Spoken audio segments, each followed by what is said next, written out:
Seguimos con esta antología icónica de cuentos de fútbol, y ahora toca La poda del olivo de Ángel Fernández Santos, un relato que destaca por su crudeza realista, su crítica social afilada y el uso de fútbol como espejo de la corrupción y de la decadencia humana. Fernández Santos, que nació en 1934 y falleció en el año 2004, toledano, licenciado en Derecho, pero con formación humanista profunda, crítico de cine emblemático de El País desde los años 80, guionista de películas como El espíritu de la colmena de Víctor Erice o varias de Fernando Reiguero, y ocasional narrador en prosa precisa y mordaz, nos entrega aquí un cuento largo y denso.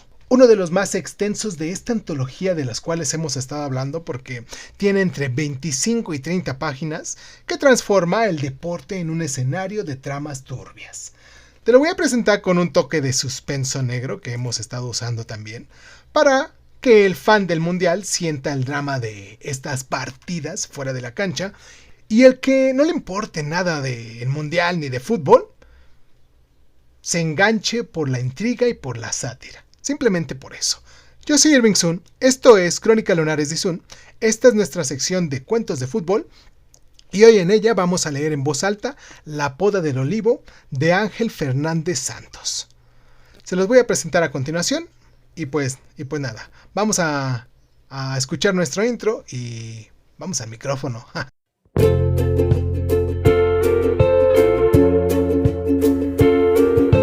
Hola, bienvenidos a Crónica Lunares de Sun. Yo soy Irving Sun. Escúchanos en tu plataforma favorita. Y si quieres tener acceso preferente, dale al botón de membresías en YouTube y ahí encontrarás audios exclusivos para miembros de este canal. Y sin más ni más, ¿qué tal si comenzamos?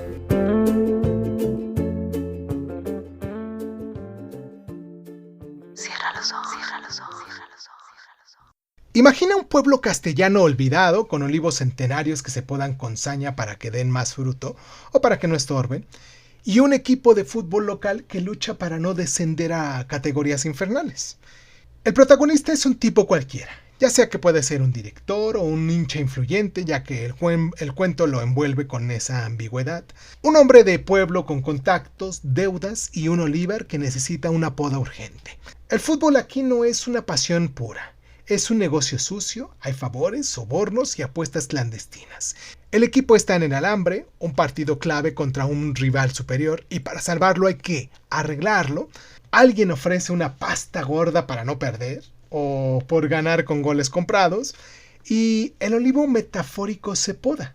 Se cortan ramas, en este caso siendo el simbolismo del honor, las reglas y la dignidad, para que el árbol, el club, el pueblo, sobreviva, aunque sea a costa de todo. Fernández Santos nos lo cuenta con mucha maestría realista. Hay descripciones secas del campo polvoriento, del bar donde se cierran tratos, de conversaciones entre dientes donde el dinero habla más que los goles, y hay un aire de thriller rural, ya que el protagonista duda, negocia, ve cómo la poda del olivo, literal, cortar ramas para que el árbol dé más aceitunas, se convierte en metáfora perfecta de todo este amaño. Se corta lo que sobra, en este caso la ética, el fair play, para que el fruto, la permanencia, el dinero, siga llegando. El partido se juega, pero el verdadero drama está afuera, en las miradas cómplices, en el silencio de los que saben, en cómo el fútbol de barrio se corrompe como cualquier institución. El final es amargo, sin héroes. El equipo se salva, o no, quién sabe, pero algo se pierde para siempre. La poda ha sido efectiva y cruel. Es el cuento más largo de los que hemos leído a comparación de todos los anteriores, entre 40 y 50 minutos, con una prosa culta pero muy accesible, con diálogos de pueblo y un humor negro sutil que critica la España profunda de los años 80s, 90s, donde el fútbol era un tipo de escape pero también un trampolín para corruptelas. No hay épicas ni risas locas, hay un realismo crudo, como en las mejores crónicas de Fernández Santos, y es ideal para conectar con temas actuales. Amaños, bar dudosos, presidentes que poden plantillas por dinero. Nos suena familiar en el fútbol moderno, ¿no lo crees? Y sobre todo, aquí en el fútbol de México. Enlaza brutal con todos los cuentos anteriores que hemos estado hablando. Y Fernández Santos remata con una corrupción rural. El fútbol como olivo que hay que podar para que dé fruto, aunque sea venenoso. Y mientras vamos hypeados por los partidos limpios, supuestamente, este cuento nos recuerda a los lados oscuros que siempre acechan. Arreglos, presiones, podas económicas. Y nos preguntamos, ¿y si algún partido de los cuales estamos viendo huele a olivo podado? Este cuento sería un toque oscuro y crítico genial, equilibrando de las risas y de las nostalgias anteriores, de los cuentos de los que hemos estado leyendo. Y si quieres cerrar esta antología, por ejemplo, con El extremo fantasma de Juan Villoro, el último con su melancolía mágica y futbolera, o abrir más cuentos, como por ejemplo, les vengo prometiendo el del césped de Benedetti, o El árbitro de Galeano simplemente, o algo extra de Fontana Rosa, déjame aquí en la cajita de comentarios todas tus inquietudes, recomiéndame un cuento, dime si te gusta, si no te gusta, recomienda también este audio con todos tus conocidos en WhatsApp, porque de ese modo nos ayudas mucho a que le lleguen a otras personas. Y pues nada, vamos a leer a continuación en voz alta, después de toda esta pequeña introducción, pequeña, La poda del olivo de Ángel Fernández Santos. Vamos a la pausa y regresando ya leemos esto en voz alta. Cierra los ojos, cierra los ojos, cierra los ojos, cierra los ojos. La poda del olivo. Secuencia cinematográfica. Ángel Fernández Santos. 1. Cuando abrió los ojos en el cuartillo de techo ondulado por hileras inclinadas de tejas, el muchacho tuvo adheridos a la memoria, como hojas secas, el instante antes de desprenderse, briznas de un sueño. Soñó con el barro, con un balnón negro en forma de puño y con una planicie abrasada por el sol. Pero no era tierra seca, sino un barrizal en el que sus botas chapoteaban y se hundían en el legamo hasta los parches de las tobilleras.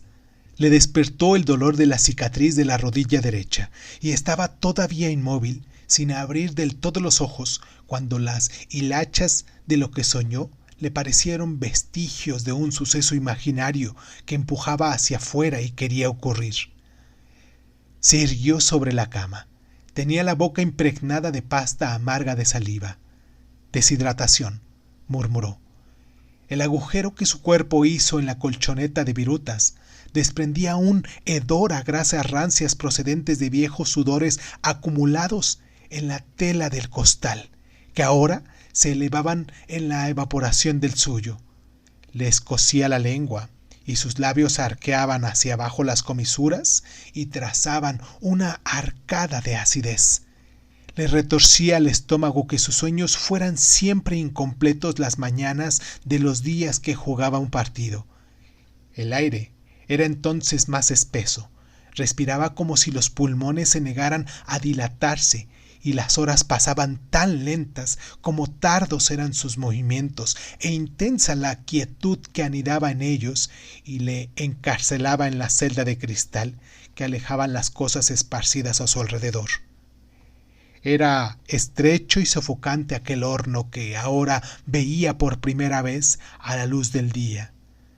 La celda de cristal que lo envolvía le pareció encerrada en otra de adobes encalados. Sin salir del camastro, se miró en un trozo de espejo pegado en la cal, sobre la palangana desconchada que había encima de un taburete junto al catre. Se inclinó y bebió como los caballos.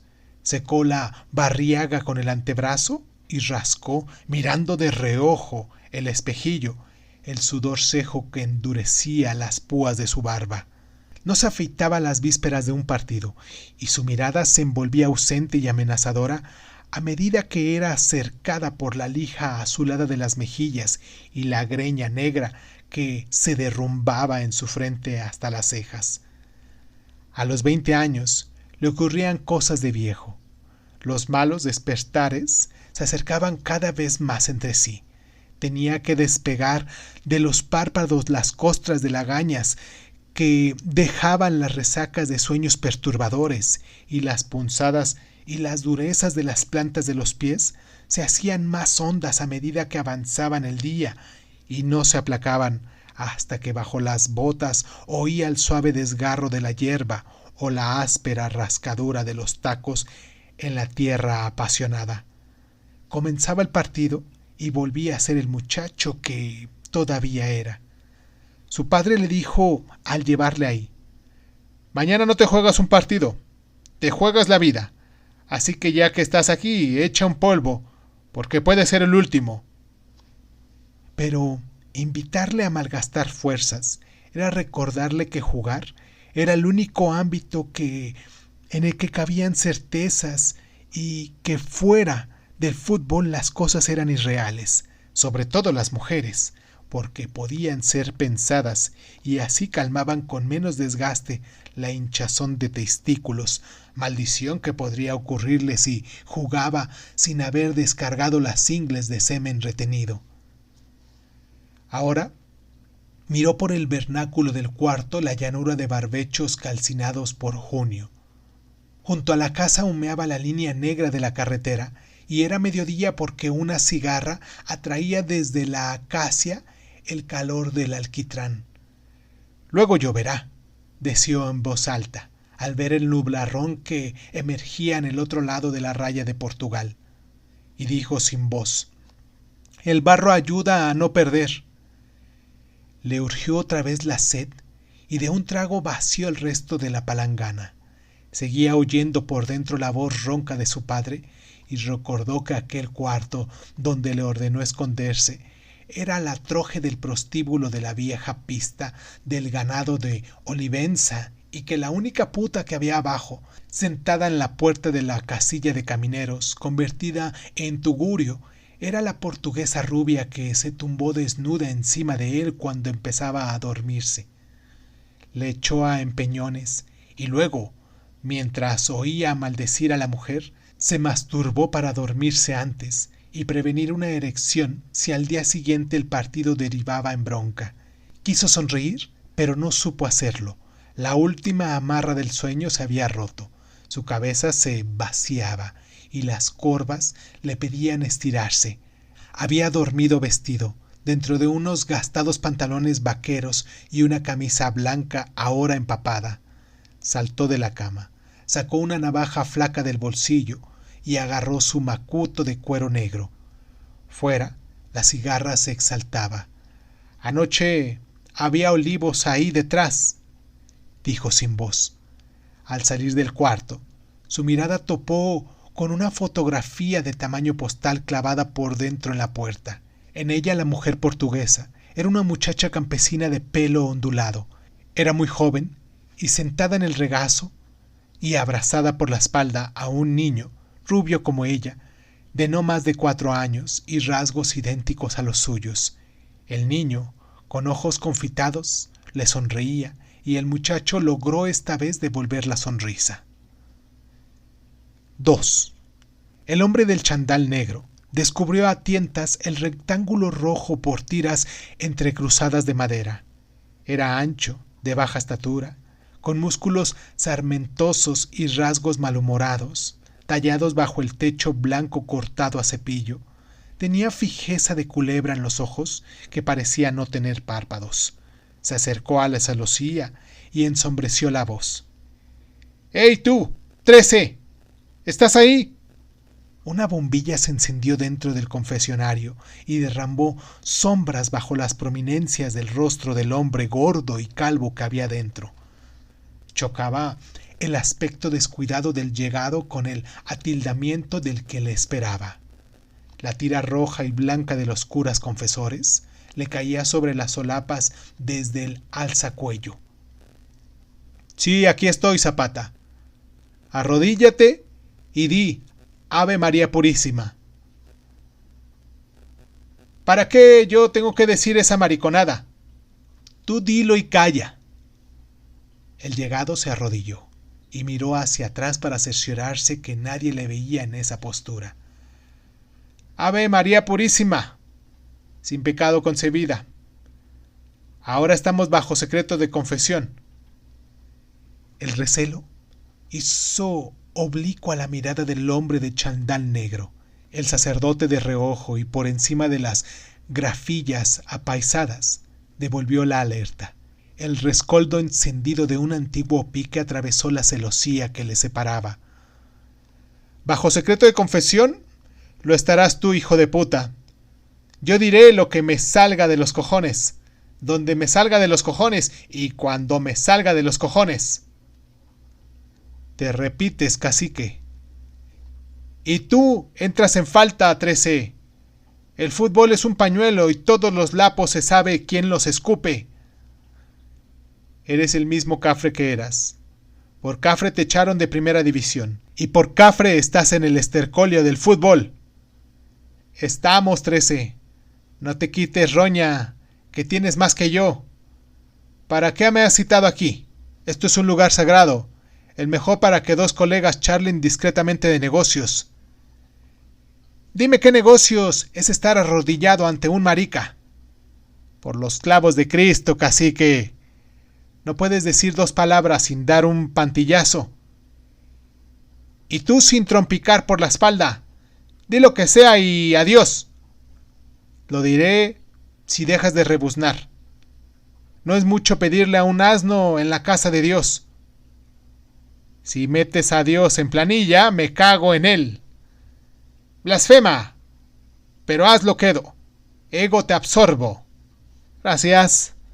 No hay de qué. Se supone que te estoy confesando. ¿De qué tengo yo que confesarme a ti, cuando eres tú, desde ese púlpito de ahí arriba, ayer mismo quien dio la bandana de caterva de cabestros que merodean por ahí para arrugarnos? No salgamos a jugar y el árbitro nos descalifique. ¿Quién te ha dicho que yo tengo que ver con esa gentuza? Este es un pueblo de traidores. No olvides que es el tuyo. He tenido que precaver y llevar a mis hijos a dormir huidos en casa de putas de aquí a Badajoz. Meter a tus jugadores en prostíbulos la noche antes de jugar un partido lleva tu marca, cacique. Las putas son tumbas, 13. Pero tú de eso no entiendes. ¿Y dónde los meto? Si me los soléis como chuchos arceros, pero sin dormir, sin comer, y si me pones en ello sin cagar siquiera, hoy te zurro. El furor había encendido los tizones gastados de sus ojos, pero no levantó la voz y el cura vio en su moderación la brasa entibiada de la puerta abierta. Bajo la bóveda de la iglesia, el eco enroscaba las dos voces y las hacía monólogo. El cura indagó. ¿Has terminado? No, no he terminado. Terminaré esta tarde, cuando te eche para siempre del fútbol y no vuelvas a levantar la cabeza, y lo que levantes es el culo. ¿Sigues siendo marica? No te desmarques, que no viene a cuento. Te ruego que pienses un poco y luego me digas qué ganas ganándome. Enmudeció pensativo el preguntado. El cura apretó el nudo. No gastes cerebro, que te queda poco. Dime, ¿qué ganas? ¿Cómo que qué gano? ¡El partido! Ganas el partido. Pero lo que te estoy preguntando es ¿qué ganas ganando el partido? Yo te lo diré. Nada. No ganas nada. No me jodas, 13. Eres feo y mal hueles a cono. Pero no tengo intención de joderte, cacique. Saca los dedos y echa cuentas. ¿Cuántos puntos te requiere ascender? 1. Con 1 haciendo. ¿Y cuántos partidos te quedan por jugar? 2. Sin contar este. ¿Te has peinado los sesos desde que dejaste de dar coces a un balón? ¿Sabes contar? ¿Sigo, hijo? No soy hijo de un meapilas. De acuerdo, tú no eres mi hijo y yo me meo en las pilas. Pero déjame seguir, hostia. Blasfema, cura, pero hazlo quedo. Ego te absorbo. Gracias, cacique. De nada, 13. Yo siempre he hecho una mano a un colega. El clérigo ahuecó la entrepierna para librarse de un pellizco en mal sitio. Sonrió aliviado. Pues sigue en ello. Quedamos en cuántos puntos calculas sacar de 3 partidos. En el peor de los casos, 2. O sea, que asciendes, ganes o pierdas hoy. El hombre del chandal negro se exaltó. Doy el salto, 13, lo doy. 2 años en tercera, otros 2 en segunda y 5 en primera división. Cuando se estuvo en primera no se sale. ¿Tú sabes qué es jugar en el Bernabéu? ¿Tú has jugado alguna vez en San Mamés y has visto el trance de cortar una arrancada de Gainza? No sea chulo y modera la memoria. Cuando tú lo masacraste, Gainza ya era un viejo. Gainza no fue nunca un viejo imbécil indocumentado. Y yo he jugado en Wembley, 13. ¿Tú sabes lo que es jugar en Wembley? Puedo imaginarlo, pero hoy es a ti a quien te toca imaginar. Imagina que me ganas. Si me ganas, no ganas nada ganándome, eso está claro. Si yo pierdo, ¿qué pierdo? Todo. Exacto. Si pierdo, me voy a tomar por el culo que según tú es lo mío. Según yo no. Según tu masajista, que te da por él. Gol, chico, gol. Hoy las metes todas. Soy maricón y que el Señor me lo conserve. Pero sigue pensando en lo que haces cuando te pones. Quedamos en que si ganas, no ganas. Pero ¿qué pierdes si yo pierdo? ¿Qué voy a perder yo porque pierdas tú? El cura sacó del bolsillo de la chaqueta gris un sobre marrón y lo abrió bajo la bombilla. El aroma azul de un fajo de billetones manoseados hizo recular el hedor que desprendían los maderos ocres del confesionario. 1 kilo en mano y otro que guardo bajo llave en el sagrario. Esta tarde después del partido, si lo pierdes. El hombre del chandal negro se hizo estatua. El cura apretó el nudo corredizo. Reconocerás que perder en un día 2 millones de tocateja y en dinero negro es mucho perder, y si te vuelves sin ellos a Talavera, es que aquí hay unas piernas y no precisamente yo. ¿Gol? ¿Gol? ¿Insinúas que vende al partido? Me admira tu sagacidad, cacique. ¿Qué insinuación ni qué carajo? Te lo estoy comprando a huevo. ¿Vendes? ¿Vender yo? ¿Cuándo he vendido yo? Alguna vez hay que empezar. Y ahora que subes a Nacional, te conviene entrenarte. El cuerpo roqueño del cacique Zapata se tensó, como cuando jugaba, como un muelle antes de brincar. Luego soltó el puño izquierdo en busca del centro del vernáculo. La celosía carcomida se quebró como papel de estraza. Hacía calor, pero el puño estaba encerrado en un guante de gamuza negra y parecía un balón abollado que atravesase la red podrida de una vieja portería. La mano enguantada se abrió y agarró por el alzacuellos al cura. Las gafillas del clérigo cayeron entre sus nalgas y se hundieron en la penumbra del suelo del armatoste. Coge el sobre y aprende a ganar. Dime qué haces con Pelusa en la faltriquera cuando asciendas. En la mirada del cura brotó una súplica húmeda. Estoy bajo secreto de confesión, cacique. No puedo denunciarte, pero por la Virgen déjame ganar hoy. Nadie se dará cuenta. Tengo un chico nuevo y necesito seguir en competición. Si me ganas hoy, el equipo se deshará y me quitarán el niño.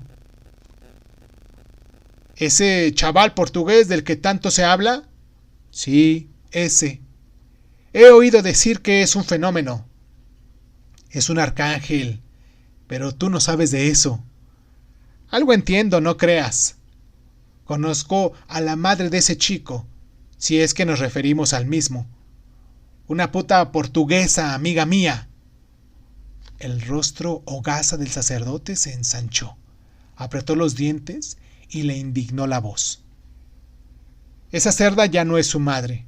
Me lo vendió cuando era un niño y él ni siquiera sabe que existe. Veo que te has enamorado otra vez, 13. Sí, cacique. ¿No escarmientas? No, cacique. ¿Y no te da vergüenza? No, ya no. Los ojos del cura se inundaron. La mirada del cacique Zapata contestó con una angulación burlona. Su mano enguantada aflojó el cuello del clérigo y la otra agarró el sobre marrón y lo introdujo bajo la cremallera del chandal. Soltó el alzacuello y acarició la mejilla del sacerdote con los nudillos de gamuza. No me llores, colega. ¿Sabes que yo también traigo un nuevo? Lo tenía en la nevera, pero el calor lo descongeló. ¿Es guapo? Cuidado, cura. Ese chico tiene culo prohibido. Es hijo mío. No quería ofenderte. No sabía que tenías un hijo. ¿De qué juega? De lo que yo diga. ¿Es bueno? Desde que su madre me dejó de niñera suya, lo preparo para ser el mejor. Él no lo sabe, pero ya lo es. 3. El muchacho abrió articulaciones y entrecerró músculos. Ramoneaba, podaba olivos y era diestro en esa arcaica tarea. Su padre le dijo una vez: yo ya no juego, y no queda nadie capaz de hacer un garfio, salvo tú. Tienes que perfeccionar esa jugada. Te convertirás en el mejor del mundo, pero será cuando yo diga. La palabra garfio evocaba el nebuloso origen de una jugada creada por un delantero húngaro borracho y loco, que en los últimos años de su carrera jugó de defensa e hizo célebre por incomprensible su extravagante inclinación a escorarse hacia la banda derecha pese a ser completamente zurdo. Se decía que no hubo nadie más veloz en los espacios cortos y que esa cualidad se originaba en que tenía la mitad del cuerpo mucho más desarrollada que la otra, y esto que cuando caminaba le hacía patizambo, creaba cuando corría un inesperado equilibrio en su anatomía que le permitía desencadenar desde la inmovilidad arranques súbitos como resortes de acero. Nadie logró explicar de dónde provenían las facultades que permitían a un hombre extremadamente flaco, contrahecho por erosión de una niñez de hambre y esclavitud y sin ninguna condición de atleta, sobrepasar a quienes le plantaban cara cuando él llevaba el balón sin darles tiempo de girar sobre sí mismos y dejarles ver cómo se ganaba la espalda. También era un misterio que aquel portentoso vulnerador del área dejase un día de jugar de delantero y se situase en posiciones defensivas, siempre en la banda contraria a lo que ordenaba la lógica de su conformación. Se dijo que decía: una verdadera jugada rompe la naturaleza, porque el fútbol no es un deporte, sino el arte de burla y de caza. No pertenece a los bien comidos, sino a la gente zurrada y con hambre antigua, que desde niños aprendieron a ocultar la erosión de sus huesos y los adiestraron a engañar a la lógica. El cacique Zapata, cuando para él corrían los efímeros días en el que fue jugador de fama y formó parte de un combinado europeo que entrenó a la selección inglesa que vertebraba a Bobby Charlton, no llegó a conocer el rostro de aquella leyenda, pero sí conoció a uno que lo conoció, y por él supo que aquel escuálido húngaro, cuando todavía era un niño, trabajó en las lonjas de estriba del puerto de Constanza en el Mar Negro. Tardó 10 años en tirar al mar el garfio de Estiva, pero cuando logró hacerlo, su cuerpo ya gravitaba fatalmente sobre la desarmonía que cuando comenzó a jugar al fútbol le permitió crear una jugada defensiva limpia, pero tan invisible y artera que acarreaban las lesiones devastadoras en las rodillas de los jugadores que se oponían a ella sin cometerles falta. Un día se adentró a Europa enrolado en una barcaza del Danubio. Vivió en Alemania y entre 1930 y 1933 jugó en el equipo que crearon los acereros del Ruhr para distraer a los obreros en los tiempos oscuros del hambre. Luego la guerra se lo tragó y nació la sombra de una jugada indefinible, que destrozó, sin que ningún árbitro lograra descubrir en ella un indicio de ilegalidad, decenas de articulaciones, unas que fueron inutilizadas para siempre y otras que, aunque lograron soldar sus fracturas interiores, dejaron varadas en el parálisis de la cautela la imaginación del jugador lesionado.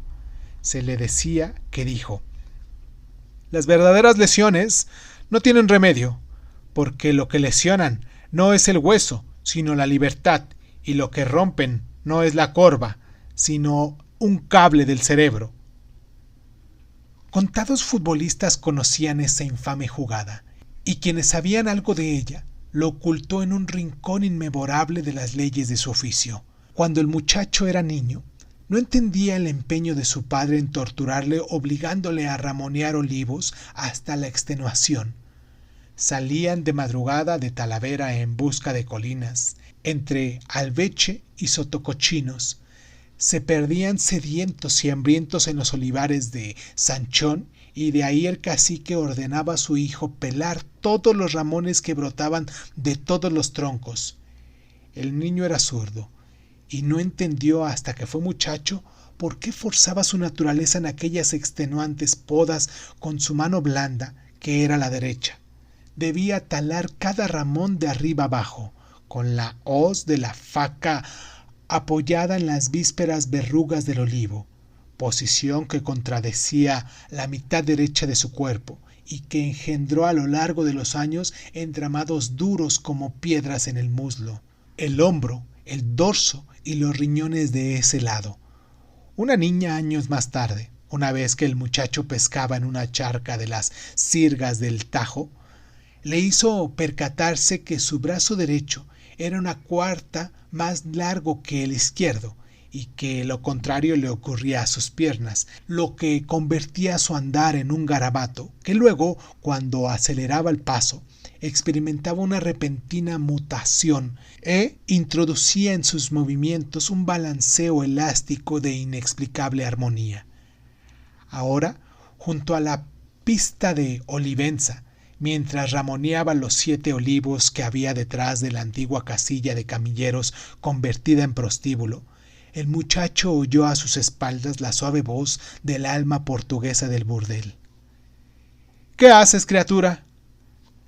No se volvió a mirar. Siguió podando con maña y serenidad los brotes que dormitaban en los grises torvos troncos. La mujer, en el alféizar de la ventana trasera, desprendía sueño de sus ojeras violáceas. Un aceite brillaba bajo las ondulaciones doradas de su pelo. Contestó el muchacho sin mirarla. Me entreno. ¿Pero tú qué eres? ¿Eres futbolista o eres olivarero? Las dos cosas. ¿No quieres comer? No. Te estás vaciando como un brasero, criatura. ¿Y no tienes hambre? Tengo hambre, pero no como cuando tengo que jugar. Se juega mejor con hambre. ¿Quién te ha enseñado eso? Eso no se aprende, señora. Gracias por el tratamiento, hijo, pero no es lo que dice tu padre. ¿Qué dice mi padre? Que él te enseñó todo lo que sabes. ¿De qué conoce usted a mi padre? Todas las putas de la frontera conocemos al cacique Zapata. Tú te llamas Raúl como él, ¿a que sí? Naciste de una como yo. Tu madre golfeó conmigo en la frontera, hasta que tu padre la sacó de la vida. ¿Lo sabías? Sí, lo sabía. Tu padre es una bestia, pero tiene buena leche. Lo contrató la cama y le juré que no te encontraría nadie. ¿Quién te busca? Usted lo ha dicho. Nadie. El muchacho miró a la mujer, a la luz del día. Descubrió en ella a una campesina con el niño rubio en brazos que vio en la fotografía cuando salía de donde durmió. No quedaban olivos sin podar, y cargó su macuto al hombro mientras limpiaba la faca en la pernera. ¿Vas a irte así de sucio? No, señora. Cuando uno huele mal, te marcan menos de cerca.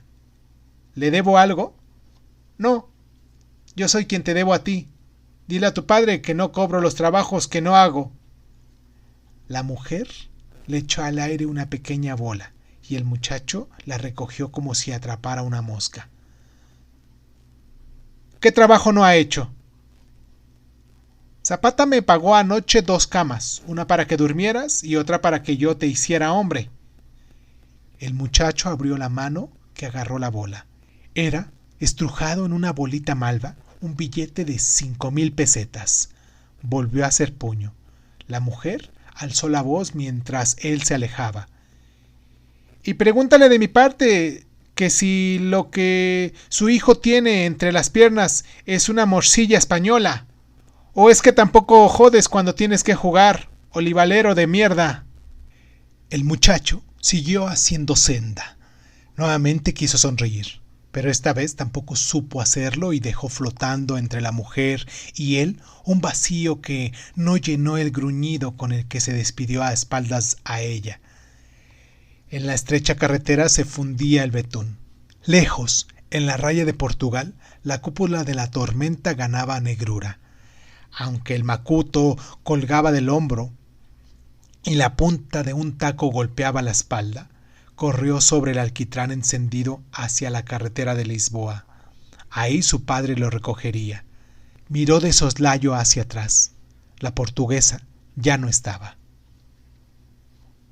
4. Recogió al muchacho un furgón cerrado con una caja de chapa negra y rejilla metálica para proteger el parabrisas. Es una vieja camioneta de redadas, más segura que un micro de cristales en caso de cantera, explicó el cacique que conducía. Dentro se apretaban, calzados y uniformados, los jugadores. Los sin sangre de Calvila, Trento y Sixto se arrugaron, siguió Zapata. Vamos sin libero y quedamos sin cabales. Si otro se ahueva, nos echamos por falta de plantilla. Así que toca aguantar. ¿Vistes el resol de la Culebrilla? La nube se está orillando, y si se vacía aquí nos libra de entierro. Esto es Vega, y cuando caen diluvian sapos. Quien tenga taba, que se moje, y el resto que cruce los dedos para que el árbitro suspenda. Pero si no hay caso, a pechar. ¡A por ellos, hijos! Todos gritaron, ¡sí, Minster! Y penetró en la jaula antes de convertirse en estruendo la primera avanzadilla del gran silencio que se avecinaba. Siempre se llama Mister al entrenador, incluso si, como cacique Zapata, era un labriego manchego lleno de costurones en las piernas esculpidas con alambres. Aquel célebre jugador que 30 años antes cayó en prematuro y vertiginoso declive, sobrevivía enconado por un rasgo malvado que roía su carácter, pero que le sostenía apoyando en el rencor y en la pecata de orujo que asomaba siempre en el bolsillo trasero de su chandal negro. Sabía que estaba atrapado por las babas de la pobreza y olvido de las ligas inferiores. Pudrinderos de viejos futbolistas tercos como él y de chicos errantes y sin oficio, casados por la pasión de jugar, pero que se avinagraban con nudos de impaciencia en los que se iban acumulando la impotencia y la ira. Zapata detuvo el furgón en la asomadilla del pueblo y dejó el volante a otro viejo jugador que empleaba de masajista con un sueldo de limosna y se alimentaba de la toba de farias que perpetuamente mascaba y que incluso mantenía en los labios cuando dormía en las esperas de las estaciones y los trenes. El cacique se sentó en el suelo de la caja y los jugadores hicieron corro. Dijo al masajista: «Mariano, enchispa el piloto. No veo a mis machos». La lucecita amarilla acentuó la realidad del ámbito. Miró con la cabeza hecha manilla del cronómetro a los 11 muchachos. ¿Sabéis si son guapos, hijos de puta? Sí, mister. ¿Habéis cambiado todos el agua de las aceitunas? Sí, mister. Al que le vengan más ganas de mear, que mee en el furgón. No quiero berracos con el bulto húmedo, a no ser que os empape un gol y os corráis de ganas de meter otro ¿Habéis comido? No, mister. ¿Habéis sudado y reposado? Sí, mister. ¿Habéis cagado? Sí, mister. Así se ganan las broncas, con la tripa vacía y el estómago metido bulla. ¿A que sí, machos? Sí, mister. Nos espera el envite de hombres, y no tiene que notarse que vamos a ganarlo hasta un segundo antes del final. Si es que hay final en este calvario de mierda. Hoy dispongo táctica de la cebolla, la alineación por la polla. A ver, ¿quién jodió anoche? Nadie abrió la boca.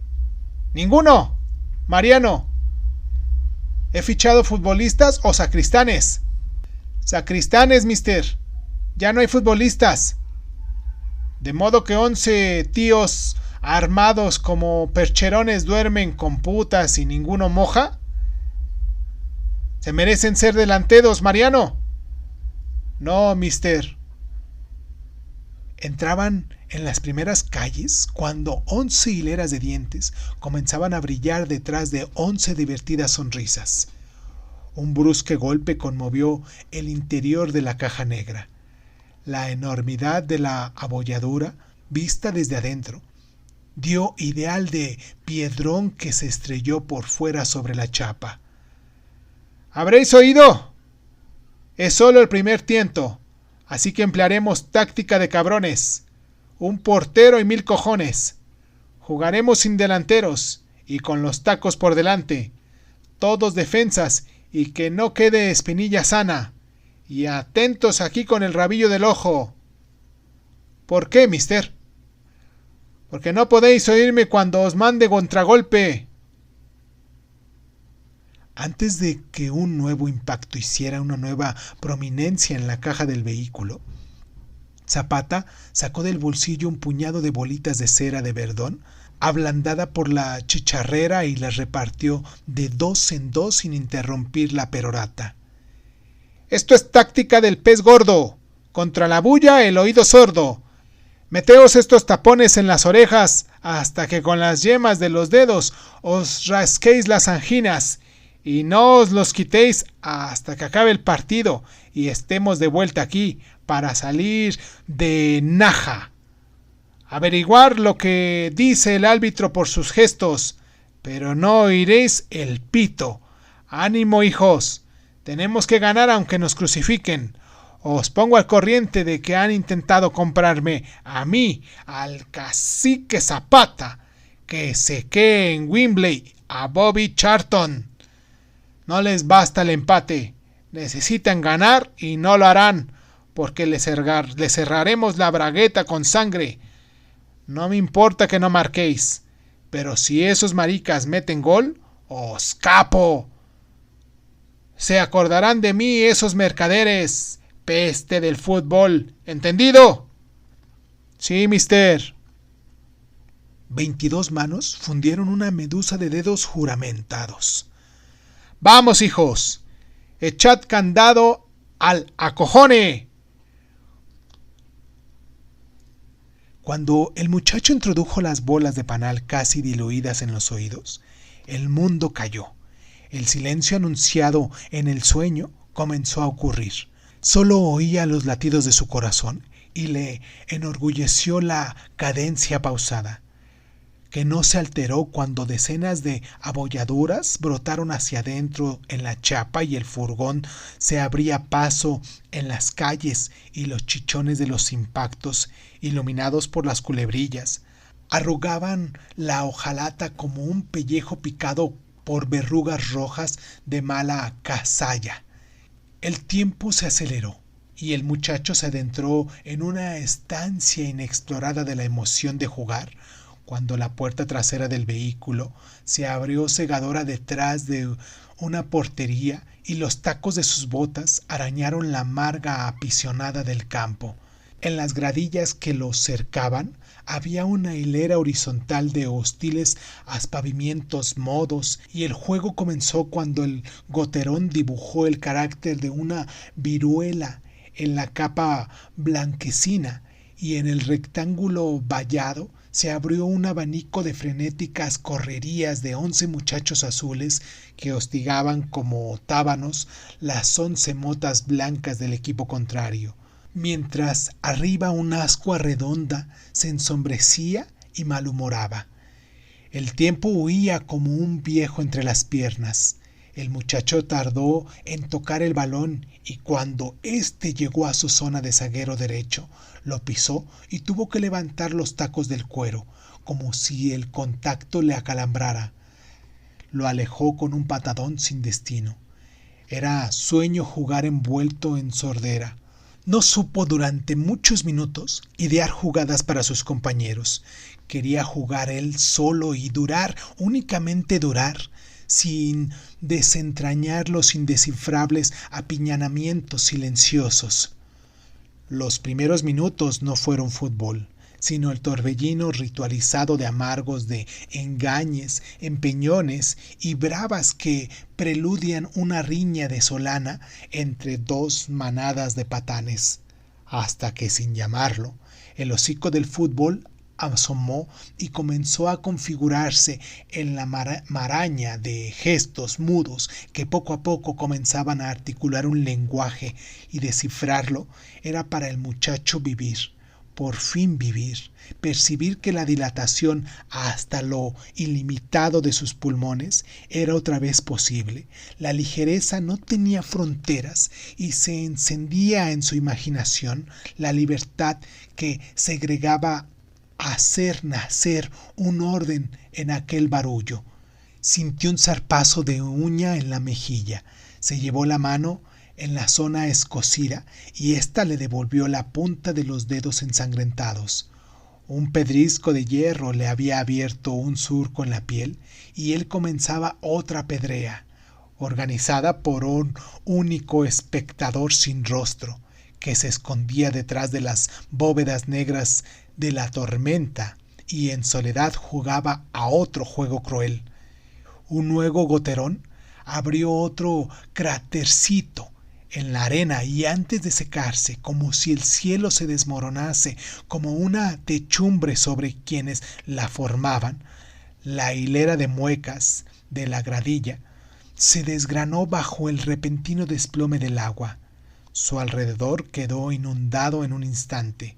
El muchacho vio saltar granizos como nueces sobre el reluciente tricornio de una guardia civil impávido que permanecía sentado en un taburete detrás de la portería que él defendía.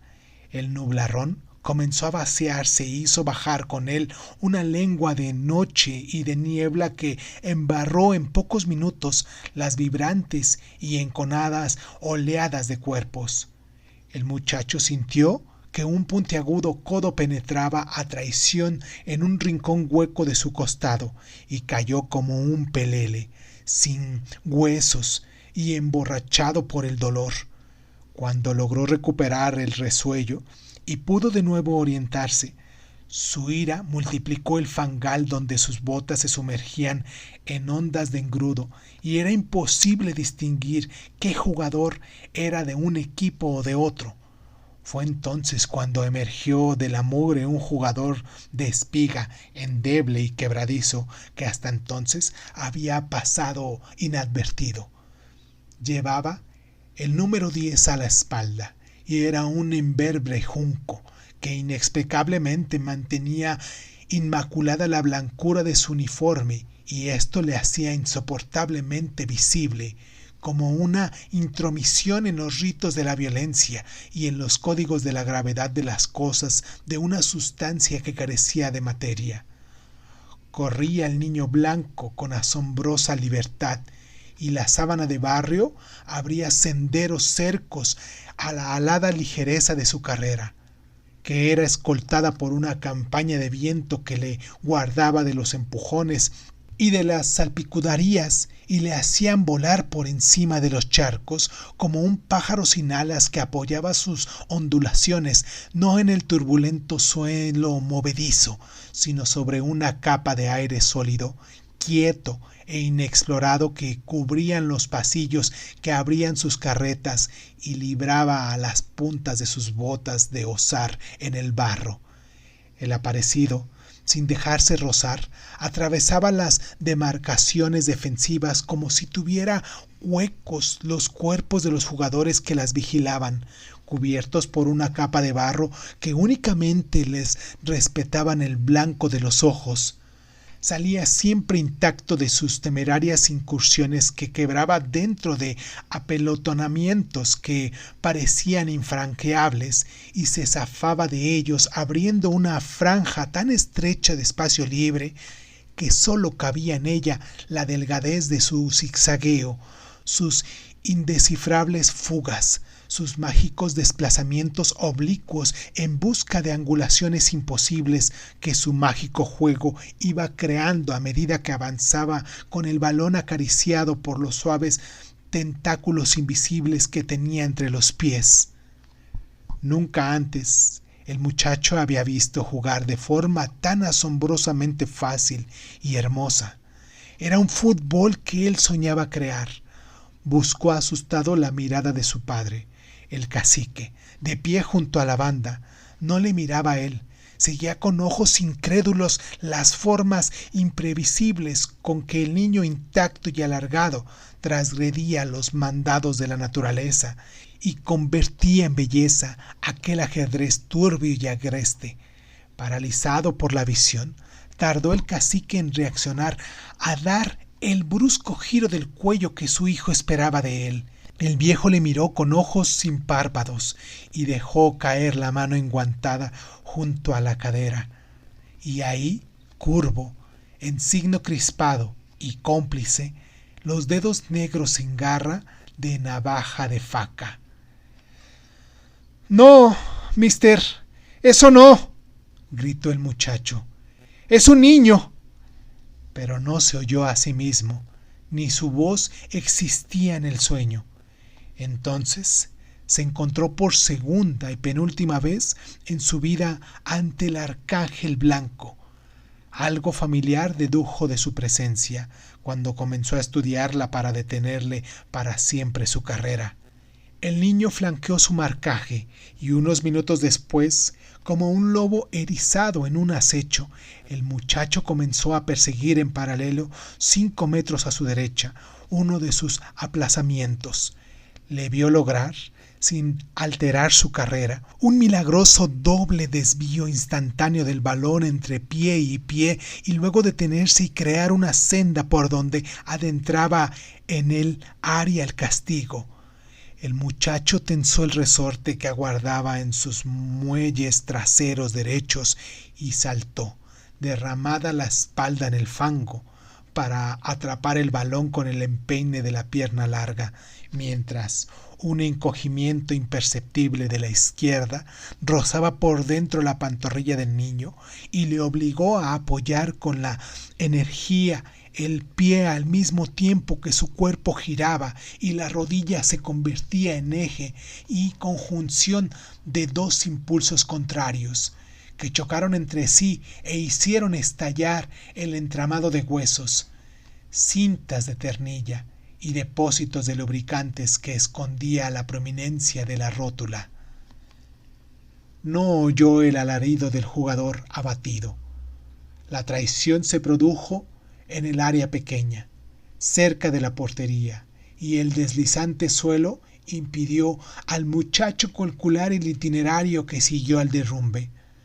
Supo que la pierna del niño quedó tronchada por su propio impulso y otro silencio de otra estancia taladró sus oídos taponados. Despertó de la concentración de la arrancada, tumbado boca arriba medio metro más allá de la línea de fondo, junto a la red de la portería. Se arrodilló de un salto y miró a su derecha donde dedujo que debía estar lesionado, pero no estaba ahí. 1.5 metros a su izquierda vio al caído. Su cabeza reposaba en quietud demasiado absoluta, junto a la base del poste izquierdo. Sus ojos abiertos le miraban amistosos y confiados. Reconoció al niño de la fotografía de la puerta del cuartito donde durmió. un instante antes de descubrir que su cabeza rubia yacía junto al filo esquivado del madero y que la excreencia blanquecina que se deslizaba por su frente no era una pella de marga resbaladiza, sino un borbotón de masa encefálica que brotaba de la brecha en la sien, y el charco ocre que rodeaba el poste enrojecía. Las rodillas del muchacho se tensaron y cayó sentado sobre los talones. Notó que había algo dentro de su mano cerrada en el puño y lo abrió. Absorbido por la espera del juego, había olvidado la bola de papel malva que le lanzó la mujer que abrazaba al niño en la fotografía. El estrujado billete de 5,000 pesetas, destinado a hacerle hombre, seguía ahí, en el hueco de la mano que lo agarró y que ahora, encorvada y crispada, remendaba una flaca de podar ramas tiernas de olivo. Suscríbete a Crónica Lunares de Zoom en Spotify y otras plataformas de audio y de podcast. Si te gusta lo que estamos haciendo, regálanos un like, comparte este audio en tus redes sociales y sobre todo, déjanos un comentario con tus inquietudes, ¿vale? Crónica Lunares de Zoom es un programa de divulgación cultural conducida, narrada y comentada por Irving Sun y en muchas ocasiones por invitados especiales. Si quieres participar leyendo tu cuento favorito en voz alta, recuerda ponerte en contacto con nosotros. Agradezco infinitamente a todos los lunares que con sus donaciones hacen que este canal crezca y me sienta motivado a hacer lo que me gusta hacer y mostrárselo en estas plataformas. Gracias infinitas. Yo soy Irving Sun, esto fue Crónica Lunares y ¿qué tal si nos escuchamos después?